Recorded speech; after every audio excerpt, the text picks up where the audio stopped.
জুলাই অভ্যুত্থানে আহতদের স্বীকৃতি ও তাদের নিরাপত্তা নিশ্চিত করা সহ ৩ দাবিতে রাজধানীর শাহবাগে সড়ক অবরোধ করেছেন আন্দোলনে আহত ও তাদের পরিবারের সদস্যরা।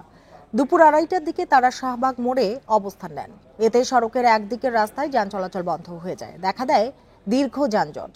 আন্দোলনকারীরা জানান তারা এখনো তেমন সহায়তা পাননি, ফলে মানবেতর জীবন কাটাতে হচ্ছে তাদের।